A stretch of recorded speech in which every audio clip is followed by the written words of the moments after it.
నాకు ఈ అవకాశం ఇచ్చిన గౌరవనీయులైన కేసీఆర్ గారికి, కేటీఆర్ గారికి, హరీష్ గారికి నమస్కారాలు. జూబ్లీ హిల్స్ ప్రజలంటేనే ఒక కుటుంబం అని గోపన్న ఎప్పుడు చెప్పేవాళ్ళు. మీ గోపన్న గోపీనాథ్ గారు ఎప్పుడు మహిళలకు అండగా ఉండేవాళ్ళు, సొంత ఆడబిడ్డలాగా చూసుకునేవాళ్ళు. ఏ కష్టం వచ్చినా అర్ధరాత్రి అయినా అపరాత్రి అయినా అన్నా అని పిలిస్తే మీ అందరి మధ్యలోకి వచ్చి నిలబడి సమస్య పరిష్కరించేవాళ్ళు. గోపన్నకి ఎప్పుడు మీ గోపన్నతో మీరు అండగా ఉండి అన్ని సమస్యలు పరిష్కరించుకునేవాళ్ళు. నన్ను కూడా మీ ఇంటి ఆడబిడ్డలా అనుకొని నాకు అండగా ఉండి ముందుకు నడిపించాలని, మీ అండదండలు ఆశీస్సులు ఉండాలని మనసారా కోరుకుంటున్నాను. ఈ కష్ట సమయంలో మీరందరూ నాకు అండగా నిలబడ్డారు. అదే అండగా ఇక ముందు కూడా ఉండాలని కోరుకుంటున్నాను. మీరెవ్వరికీ భయపడాల్సిన అవసరం లేదు. పార్టీ మీకు అండగా ఉంటుంది. జై కేసీఆర్, జై తెలంగాణ, జై గోపన్న. अंदर बावनरा आप सभी भाई लोग बहन लोग सब ठीक है क्या? కొడుతున్నమ్మా జూబ్లీ హిల్స్ మళ్ళీ ఒక్కసారి గట్టిగా జై తెలంగాణ, జై తెలంగాణ. కేసీఆర్ గారి నాయకత్వం కారు గుర్తుకే. ఒక్కసారి కారు గుర్తు కొట్టేసిన వాళ్ళందరూ చేయలేవట్టండి ఒకసారి గట్టిగా. పిడికిలి పిడికిలి చెయ్యి అంటే మొండి చెయ్యి కాదు, మొండి చెయ్యి డేంజర్. పిడికిలి పిడికిలి రెండు పిడికిళ్ళు, दोनों दोनों हाथ उठाइए. जय तेलंगाना. కారు గుర్తుకే మాగంటి సునీత గోపీనాథ్ గారి కారు గుర్తుకే. మరి నేను వచ్చిన పని అయిపోయింది, పోవాలనా? ఇక్కడికి విచ్చేసిన గౌరవనీయులు మీ అందరి ఆశీస్సులతో 14 నవంబర్ నాడు మాగంటి గోపీనాథ్ గారి సతీమణి కాబోయే జూబ్లీ హిల్స్ నియోజకవర్గ శాసనసభ్యురాలు సోదరి శ్రీమతి మాగంటి సునీత గోపీనాథ్ గారికి, అట్లాగే వేదిక పైన ఉన్న వారి కుటుంబ సభ్యులు, మాగంటి గోపన్న బిడ్డలు అక్షర, దిశర, వాళ్ళ అబ్బాయి వాత్సల్య, అట్లాగే మా తమ్ముడు జూబ్లీ హిల్స్ మాజీ శాసనసభ్యుడు వాళ్ళ కాలికి బల్పం కట్టుకొని సునీతమ్మ గెలుపు కోసం తిరుగుతున్న సోదరుడు పీజేఆర్ వారసుడు విష్ణువర్ధన్ రెడ్డి గారికి, అట్లాగే ఈరోజు షేక్పేట్లో ఇంత పెద్ద ఎత్తున ఇక్కడికి విచ్చేసిన ఆడబిడ్డలందరికీ, अन्नादम्मुलंदरिकी, जितने भी भाई बहन आप लोग यहाँ पे इतनी बड़ी तादाद में यहाँ पे शामिल है, आप सभी भाइयों को बहनों को मैं अपना सलाम पेश करता हूँ. मी अंदरिकी हृदयपूर्वకంగా నా నమస్కారం. మీ జోష్ చూస్తుంటే, మీ ఉత్సాహం చూస్తుంటే గెలుపు పక్కా, మెజారిటీ ఏంది తేలాలి గంతే అనిపిస్తున్నది. అంతేనా? పక్కానా? మోసం చేసిన డోకేబాజ్ కాంగ్రెస్ కు బుద్ధి చెబుదామా? పక్కా. ఒక్కసారి దయచేసి మీరు ఆలోచించాలని కోరుతా ఉన్నా. సరిగ్గా 2014 జూన్ నెలలో తెలంగాణ రాష్ట్రం పెద్దలు కేసీఆర్ గారు సావు నోట్లో తలబెట్టి కొట్లాడితే మన రాష్ట్రం మనకు వచ్చింది. రాష్ట్రం వచ్చిన నాడు మనకు ఎన్ని రకాల నైదికరేకి అవుదరు, రాష్ట్రం వచ్చిన నాడు మనకు ఏ పరిస్థితి ఉండేనో ఒక్కసారి గుర్తు తెచ్చుకోమని చెప్పి నేను కోరుతా ఉన్నా. ఆనాడు రాష్ట్రం వచ్చింది కానీ పరిస్థితి ఏది బాగా లేకుండే. రాష్ట్రం ఆనాడు 85,000 కోట్ల అప్పుతో మనకు కాంగ్రెస్ పార్టీ వాళ్ళు అప్పచెప్పినారు. కరెంటు లేదు, తెల్లారు లేస్తే హైదరాబాద్లో ఇన్వర్టర్ లేని దుకాణం లేదు, జనరేటర్ లేని అపార్ట్మెంట్ లేదు కాంగ్రెస్ గవర్నమెంట్లో. మంచినీళ్ళ గోస, అప్పుల పాలైన రాష్ట్రం. అట్లాంటి పరిస్థితుల్లో మనకు రాష్ట్రాన్ని అప్పచెప్పిండ్రు కాంగ్రెస్ వాళ్ళు. కానీ ఏనాడు కేసీఆర్ గారు, ఈరోజు రేవంత్ రెడ్డి గారు మాట్లాడుతున్నట్టు, ఏనాడు కేసీఆర్ గారు పొరపాటున కూడా ఏమేం సమస్యలు చెప్పి ఒక కుటుంబ పెద్దగా రాష్ట్రం ఈ బాగలేదు అనే మాట ఎన్నడూ చెప్పలేదు.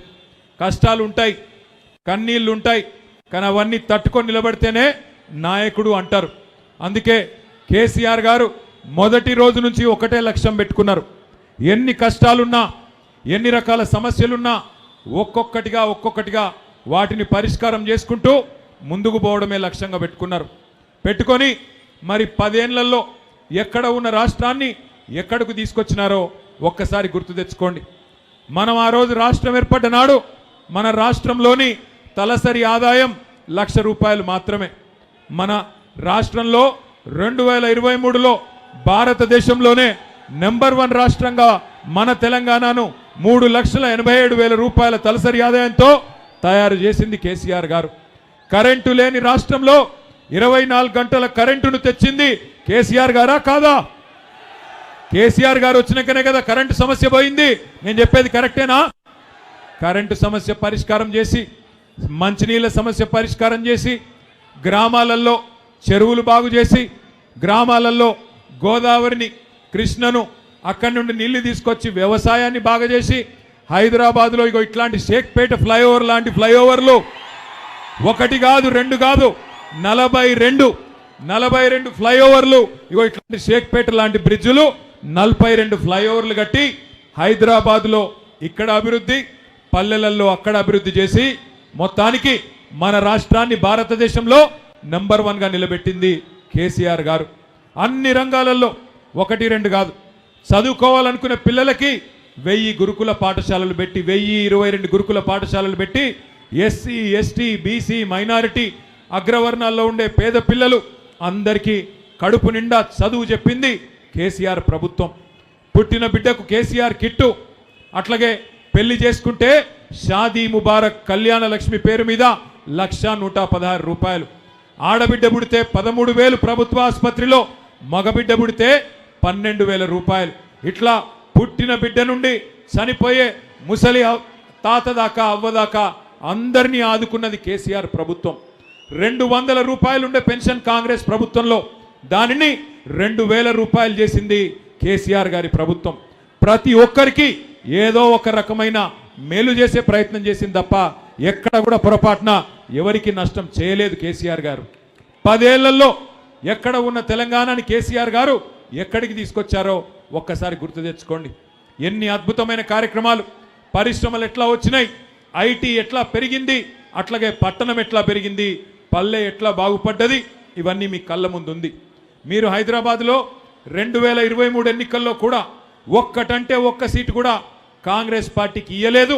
మళ్ళీ తిరిగి కేసీఆర్ గారికే జై కొట్టి ఆ రోజు జూబ్లీహిల్స్ నియోజకవర్గంలో కూడా మాగంటి గోపీనాథ్ గారిని మీరు అఖండమైన మెజారిటీతో గెలిపించి తిరిగి 3వసారి శాసనసభకు పంపినారు.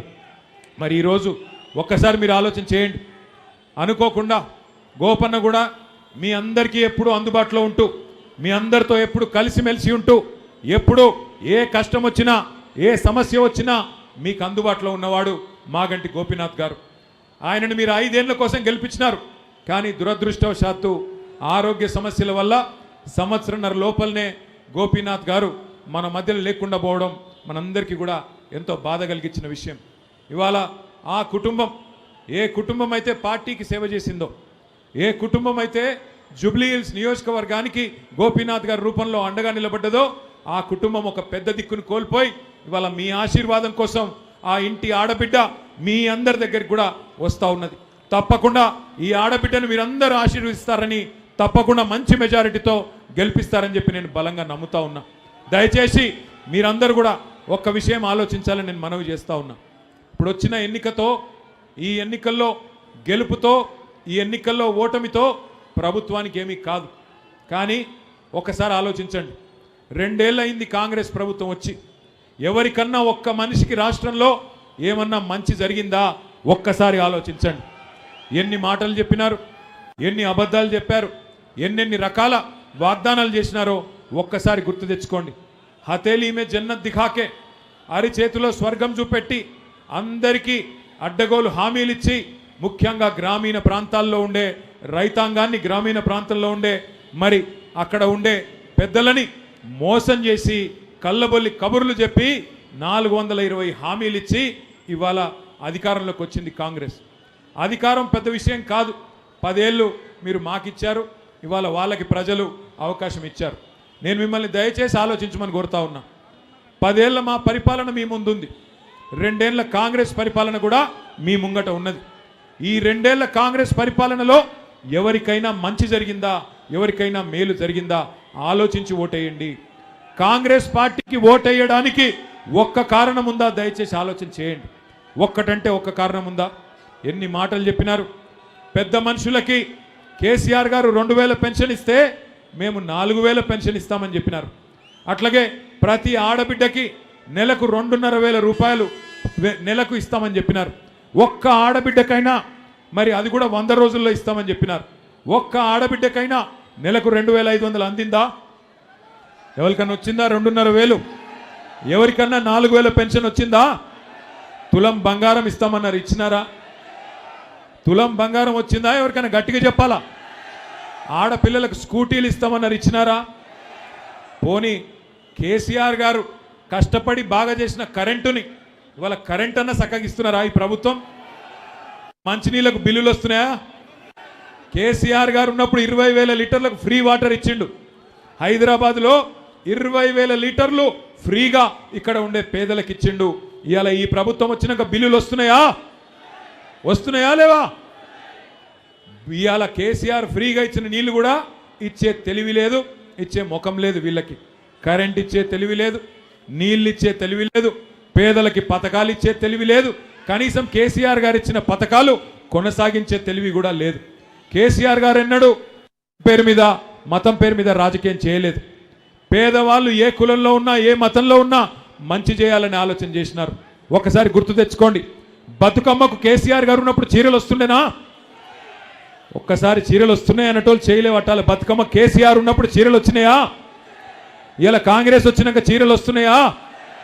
కేసీఆర్ గారు ఉన్నప్పుడు రంజాన్ తోఫా వస్తుండేనా లేదా? కేసీఆర్ साहब जब थे रमजान का तोहफा आता था कि नहीं आपको? आज मिल रहा आपको रमजान का तोहफा? केसीआर साहब जब थे क्रिसमस कानुक वस्तुंदा? केसीआर साहब जब थे हुकूमत में केसीआर किट देते थे, आज केसीआर किट मिल रहा क्या आपको? आपके बच्चों को केसीआर किट मिल रहा क्या आपको?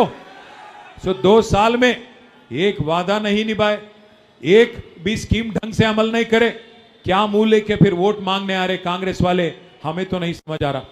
मुझे एक छोटा सा जुमला याद आ रहा है, वादे तो हसीन करते हैं, वादे तो हसीन करते हैं पर निभाना भूल जाते हैं, वादे तो हसीन करते हैं पर निभाना भूल जाते हैं, आग लगा के सीने में बुझाना भूल जाते हैं, आग लगा के सीने में बुझाना भूल जाते हैं, वादे तो हसीन करते हैं నిభానా భూల్ జాతే హై. మాటలు చెప్పిండ్రు కానీ నిలబెట్టుకునే తెలివి లేదు, వాటిని అమలు చేసే జ్ఞానం లేదు. ఈరోజు ఒక్కసారి మీరు దయచేసి ఆలోచన చేయండి. కేసీఆర్ గారు ఉన్నప్పుడు ఒక్కొక్క పేదవాడికి ఎంతో కొంత లాభం జరిగింది. జీవో నంబర్ 58 కింద, జీవో నంబర్ 59 కింద కేసీఆర్ గారు హైదరాబాద్ పట్టణంలో 150,000 మంది పేదవాళ్ళకి పట్టాలు ఇచ్చినారు.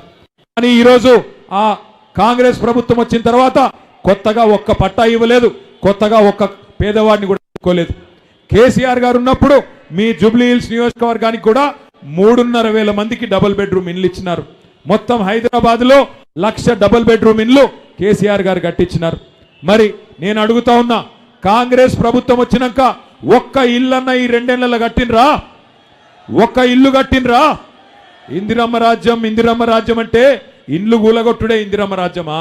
హైడ్రా పేరు మీద ఇవాళ మీ బస్తీలకు బుల్డోజర్ పంపుతున్నాడు రేవంత్ రెడ్డి. ఇందిరమ్మ రాజ్యం అంటాడు, మరి గరీబోళ్ళ ఇండ్ల మీదికి ఇవాళ బుల్డోజర్ పంపుతడమే ఇందిరమ్మ రాజ్యమా? ఆలోచన చేయండి. ఒకనాడు ఇందిరాగాంధీ గారు అన్నారు గరీబీ హటాओ అని, ఇప్పుడు రేవంత్ రెడ్డి గారు అంటున్నారు గరీబోంకో హటాओ, గరీబోంకో బేదఖల్ కరో, గరీబోంకో బేఘర్ కరో. అంటే ఇల్లు లేకుండా బయటికి మెడల్ పట్టి నూకుతున్నాడు రేవంత్ రెడ్డి గారు. కేసీఆర్ 1,00,000 డబుల్ బెడ్రూమ్ ఇల్లు కడితే రేవంత్ రెడ్డి గారు 2 సంవత్సరాలలో కొన్ని వేల పేదల ఇండ్లు నేలమట్టం చేసిండు. ఆ పేదల శాపాలు ఇలా ఈ కాంగ్రెస్ పార్టీకి ఉరితాడై చుట్టుకుంటాయనే మాట నేను మీకు విజ్ఞప్తి చేస్తా ఉన్నా. దయచేసి ఆలోచన చేయండి. ఎట్లా ఉన్న రాష్ట్రం ఎట్లయిపోయింది, ఎట్లా ఎంత అద్భుతంగా అన్ని రకాలుగా అన్ని శీర్షికల్లో అన్ని విధాలుగా టాప్లో ఉండే తెలంగాణ రాష్ట్రం. ఎకనామిక్ గ్రోత్లో అంటే సంపద సృష్టించడంలో నంబర్ 1 తెలంగాణ రాష్ట్రం కేసీఆర్ గారు ఉన్నప్పుడు. కానీ ఇవాళ చూస్తే బాధ అవుతున్నది. పేపర్లు రాస్తున్నాయి, కొత్త కొత్త రిపోర్ట్లు వస్తున్నాయి. రియల్ ఎస్టేట్ వ్యాపారం మొత్తం నాశనం చేసిండు. హైడ్రా హైడ్రా హైడ్రా అని తెచ్చి మొత్తం రియల్ ఎస్టేట్ను కుప్పగూల్చిండు. నేను చెప్పేది కరెక్టేనా కాదా? ప్లాట్లు కొనేటోడు లేడు, ఫ్లాట్లు కొనేటోడు లేడు. ఇవాళ మొత్తం రియల్ ఎస్టేటు కుప్ప చేసి పెట్టిండు. ఆటో అన్నల కారోబార్ మొత్తం దెబ్బతీసిండు. ఒకప్పుడు 2-2.5 వేలు సంపాదించే ఆటో డ్రైవర్లు ఇవాళ 1000-1200 సంపాదించలేని పరిస్థితి. 162 మంది ఆటో అన్నలు ఆత్మహత్య చేసుకునే పరిస్థితి. రియల్ ఎస్టేట్ బంద్ అయింది, కారోబార్లు దెబ్బతిన్నాయి, పరిశ్రమలు పారిపోతున్నాయి. 1 కాదు 2 కాదు. మొన్ననే కార్నింగ్ అనే పరిశ్రమ తమిళనాడుకు పారిపోయింది. కేన్స్ అనే పరిశ్రమ గుజరాత్కు పారిపోయింది. ఫాక్స్కాన్ పరిశ్రమ చెన్నైకి పారిపోయింది. ఇంకొక ప్రీమియర్ ఎనర్జీ అనే పరిశ్రమ ఆంధ్రాకి వెళ్ళిపోయింది. ఉన్న పరిశ్రమలు ఇవాళ పక్క రాష్ట్రాలకు పోతుంటే ఏం చేస్తున్నది ఈ ప్రభుత్వం? దయచేసి మీరు ఆలోచన చేయండి. అదే కేసీఆర్ ప్రభుత్వం ఉన్నప్పుడు 3.5 లక్షలున్న ఐటీ ఉద్యోగులు దాదాపు 10 ఏళ్ల లోపలనే 10 లక్షల ఉద్యోగాలు సృష్టించింది కేసీఆర్ గారి నాయకత్వమా కాదా? ఒక్కసారి గుర్తు తెచ్చుకోండి.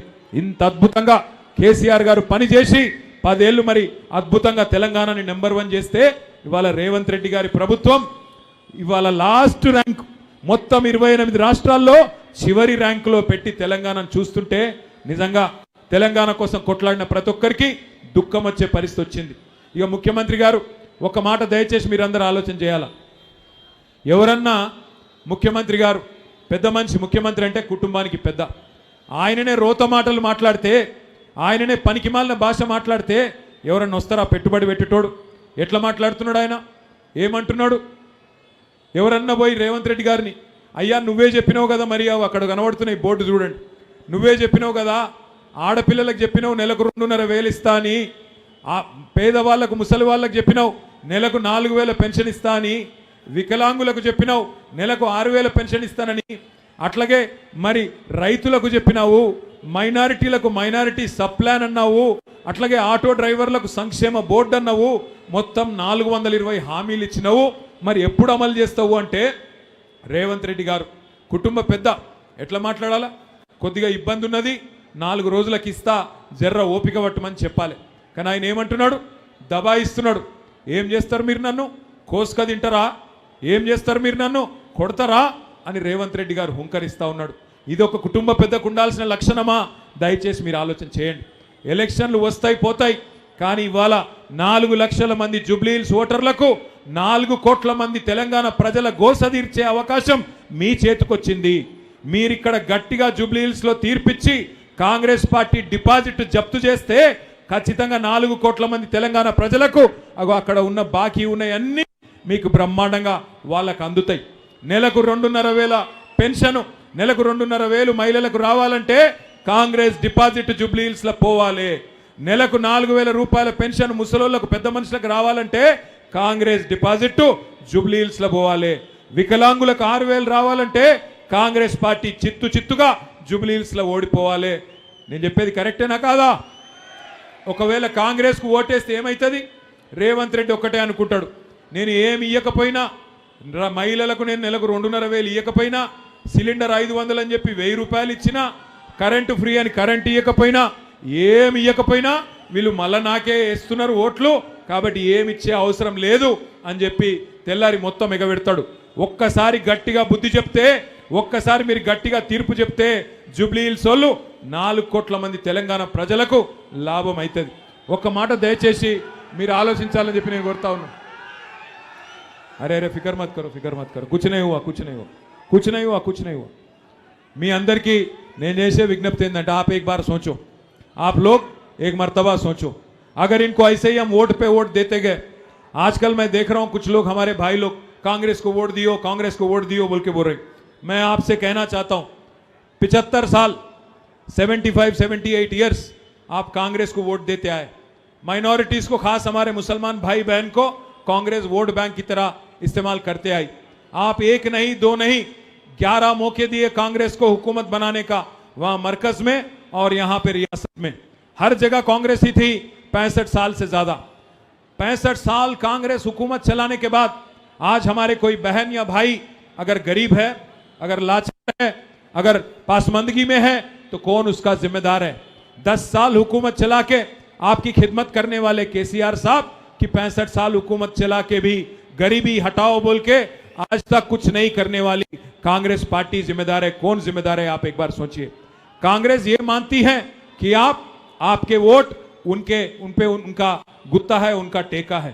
मैं आप सभी भाइयों से बहनों से कहना चाहता हूं, क्या किया कांग्रेस ने 2 साल में? आप एक मर्तबा सोचिए, गौर करिए। ఇంకొక మాట నేను మీకు చేసే విజ్ఞప్తి, ఇవాళ రేవంత్ రెడ్డి గారు, కాంగ్రెస్ ప్రభుత్వం, రాహుల్ గాంధీ వాళ్ళు ఏమనుకుంటున్నారంటే జూబ్లీ హిల్స్ ప్రజల అమాయకులు ఆఖరికి వచ్చి షేక్పేట బస్తీలల్లా, షేక్పేట విలేజ్లా, ఇంకా మిగతా రేమత్ నగర్లా, బోరబండల ఆడ ఈడ మేము మొత్తం దోసుకొని సంపాదించిన పైసలు విదజల్లితే పైసలు ఇచ్చేస్తే ఓట్లు వేస్తారు అనుకుంటున్నారు. కాంగ్రెస్ వాళ్ళు వస్తారు, ఇంటింటికి వచ్చి పైసలు ఇచ్చి ఓట్లు కొనే ప్రయత్నం చేస్తారు. నేను మీ అందరిని ఒకటే రిక్వెస్ట్ చేస్తున్నా, ముఖ్యంగా మా ఆడబిడ్డలు అన్నదమ్ములను రిక్వెస్ట్ చేస్తున్నా, కాంగ్రెస్ వాళ్ళు వచ్చి ఇంటింటికి వచ్చి పైసలు ఇవ్వబోతారు.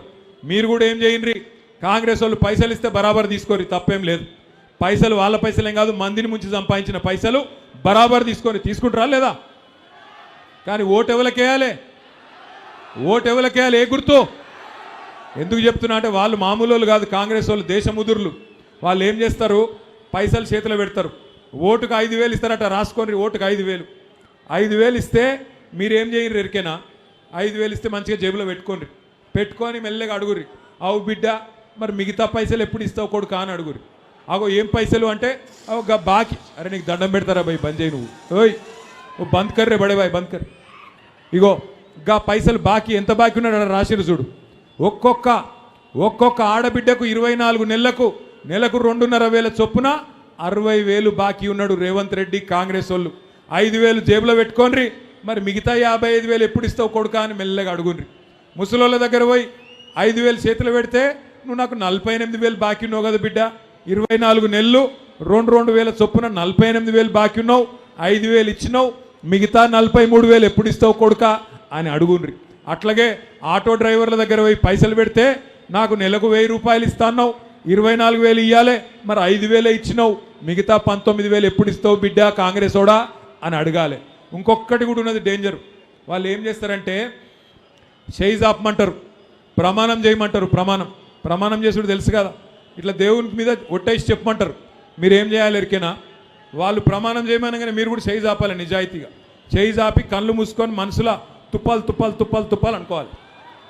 లోపల అనుకొని బయటికి వాళ్ళు ఏం చేయమంటే అది చేయాలి. ఏం తప్పు లేదు, ముళ్ళును ముళ్ళుతోనే తీయాలి, మోసాన్ని మోసంతోనే చేయించాలి. కాంగ్రెస్ ఓడిచ్చే పైసలు తీసుకోవాలి, కేసీఆర్ సార్కు ఓటేసి బ్రహ్మాండంగా గెలిపియాలి మాగంటి సునీతమ్మని. ఏ గుర్తు మనది? కారు గుర్తేనా? మర్చిపోరు కదా. हमारे जितने भाई बहन हैं, आप तमाम भाइयों से भी मैं एक चीज कहना चाहता हूं. मैं आते आते एक चीज यहाँ पे लिखे ला लिया, कहीं देखा था मैंने, अच्छा लगा इसीलिए बोलना चाह रहा हूं. ये जुल्म और झूठ की दस्तार रहेगी कब तक? ये जुल्म और झूठ की दस्तार रहेगी कब तक? ये रेत की दीवार रहेगी कब तक? ये जुल्म और झूठ की दस्तार रहेगी कब तक? ये रेत की दीवार रहेगी कब तक? हमने तो हिटलर को भी मिटते हुए देखा, देखते हैं कांग्रेस तेरी सरकार रहेगी कब तक? जुबली हिल्स की आवाम अगर एक शानदार मुक्का मारेगी ना, ज्यादा दिन नहीं टिकने वाला है, ज्यादा दिन नहीं टिकेगा. इसीलिए मैं कह रहा हूं, ये जुल्म करने वाले कांग्रेस वालों कितने दिन रखेगी तुम्हारी सरकार, ये भी देखेंगे. इंशाअल्लाह जरूर जीतेंगे, जीत के आपका खिदमत करेंगे. और वादा है आपसे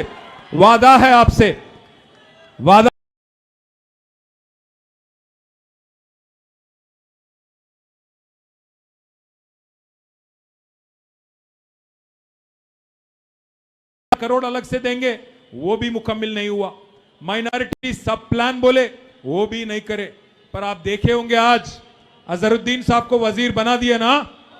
अगर बीआरएस के डर से, बीआरएस के खौफ से बीआरएस के बोलने से अगर वजीर बन गए तो आप सोचो, अगर जुबली हिल्स में आवाम मुक्का मारेंगी तो जरूर वो पूरे के पूरे का वादे जो करे 420 वादे सारे के सारे निभाना पड़ेगा यहां के कांग्रेस के हुकूमत को।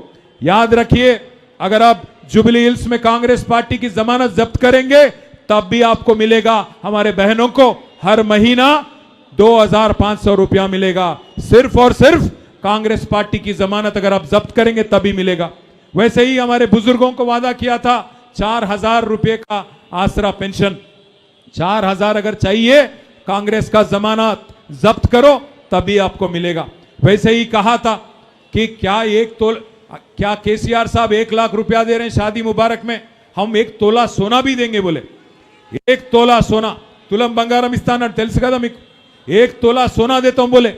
सोना तो छोड़ो, आप सोने नहीं दे रहे गरीबों को, ये लोग सोना तो भूल जाओ, आप लोग सोने नहीं दे रहे गरीबों को। कब आके बुलडोजर घर पे हमारी घर गिरा देता बोल के आज गरीब परेशान है। इसीलिए सब कारोबार खत्म करने वाले, तेलंगाना की इज्जत आज पूरा कचरा करने वाली पार्टी कांग्रेस, यहां के रियल एस्टेट, यहां के धंधे, यहां के कारोबार, हर किसी को नुकसान पहुंचाए, चाहे आप हिंदू हो मुसलमान हो, हर किसी को तकलीफ पहुंचाई कांग्रेस पार्टी। इसलिए एक सबक सिखाने का मौका है, एक जबरदस्त मुंह तोड़ जवाब देने का मौका है आप सभी को। इसलिए तमाम भाइयों से बहनों से गुजारिश है, 11 तारीख आइए बाहर, आके जबरदस्त तादाद दीजिए। आपकी बहन मागंटी सुनीता, आपकी जैसी ये खवातीन है, उनको हमारे मागंटी गोपीनाथ साहब की अहलिया हैं, उनको आप वोट दीजिए, बड़ी तादाद से उनको जिताइए, तभी जाके फिर केसीआर साहब वजीर आला बनेंगे। केसीआर साहब को वजीर आला बनना है ना, फिर से కేసీఆర్ గారు తిరిగి ముఖ్యమంత్రిగా రావాలనా? రావాలంటే వాళ్ళందరూ చేయలావటండి। जो भाई लोग बहन लोग मानते हैं कि केसीआर साहब को वापस आना है, जर्रा हाथ ऊपर करो, दोनों हाथ, दोनों हाथ, दोनों हाथ। हाथ बोल तो ये नहीं, मुट्ठी मुट्ठी उठाओ आप, हाथ बहुत डेंजर है, हाथ दे देते हो लोग, मुट्ठी उठाओ। जय तेलंगाना, కేసీఆర్ గారి నాయకత్వం, కారు గుర్తుకే, పక్కానా కారు గుర్తేనా? షేక్పేట్లో మంచి మెజారిటీ ఇస్తారా? పక్కా 100%। నేను బేఫికర్ పోవాలనా? మీరు చూసుకుంటారా? మళ్ళీ వాళ్ళు వీళ్ళు వచ్చి పైసలు ఇస్తే తీసుకుంటారా? తీసుకోరు, ఏం బడపడు తీసుకోరు, మంచిగా తీసుకోండి। ఆ మోడల్ బ్యాలెట్ చూపెట్టు, మోడల్ బ్యాలెట్ చూపెట్టు, మంచిగా తీసుకోండి। కారు గుర్తు పైకెళ్ళి 3వ నంబర్ మీద ఉన్నది కారు గుర్తు, మొదటి బ్యాలెట్లో మొదటి మెషిన్లో పైకెంచి 3వ నంబర్లో ఉన్నది, పైకెళ్ళి 3వ నంబర్ మాగంటి సునీత గోపీనాథ్ కారు గుర్తు, వేరే గుర్తు దిక్కు చూడొద్దు। और किधर भी नको देखो, कार के निशान पे वोट दो, अच्छे तादाद से जिताओ, फिर शेखपेट में आके यहीं पे जलसा करेंगे, यहीं पे आप सबका शुक्रिया अदा करेंगे। जय तेलंगाना, కారు గుర్తుకే। థ్యాంక్ యూ, గుడ్ నైట్ అందరికీ, ఇంతసేపు ఉన్నందుకు థ్యాంక్ యూ। జై తెలంగాణ।